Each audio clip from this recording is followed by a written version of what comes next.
Good afternoon, welcome to Fishing for Bees. If you could please like and subscribe, it'd help me out a lot. Anyways, we're up here cleaning our honey supers, and this is what happens when you bring 14 freshly spun out honey supers that are still wet. As soon as the smell is in the air, they go bonkers. This is a good indication that there's less in the environment, so meaning a dearth. We're getting into a dearth here in Grand Rapids, Michigan.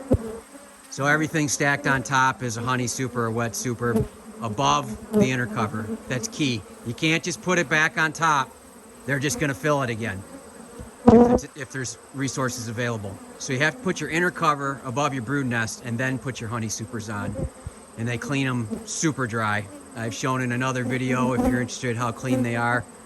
I have some that didn't have enough honey supers for that are sitting out that are going to be robbed out here. And I'll show you the difference in the condition of the comb after robbing versus feeding it back to them on top.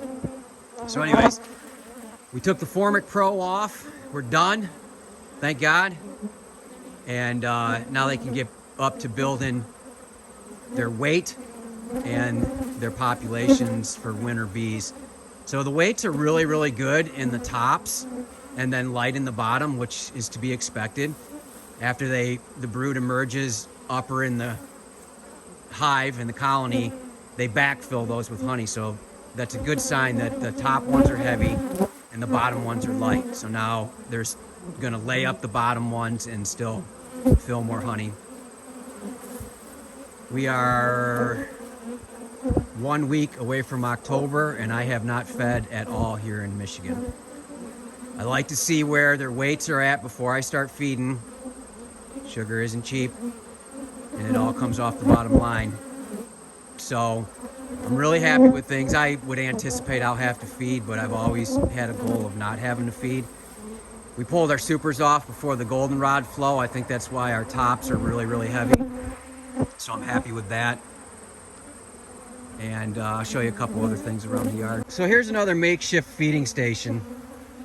So whenever I drive honey supers around, I always put some type of a mat underneath them. Usually it's just cardboard or this thick paper that I got, so that I can try and catch it and feed it back to them.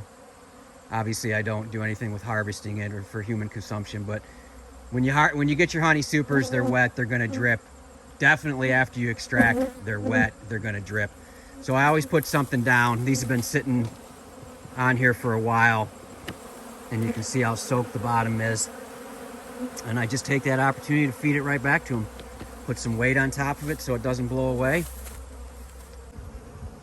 So here's my robbing station. There's 3 frames in there.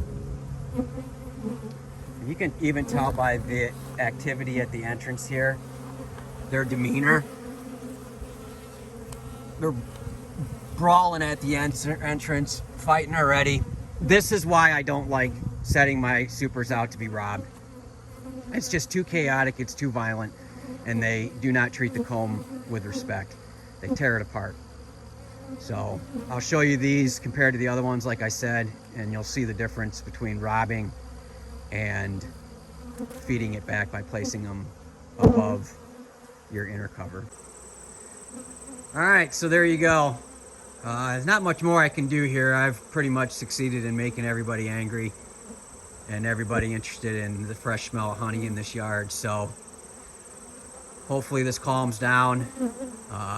Again, I wish I could reduce the entrances, but just checking out the entrances, it doesn't seem to be robbing. They seem to be more fixated on the top of these and the outside and the stickiness on the boxes and stuff. So hopefully it stays that way. Definitely need to get some entrance reducers on here soon.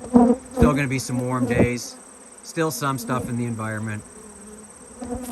But this is just crazy.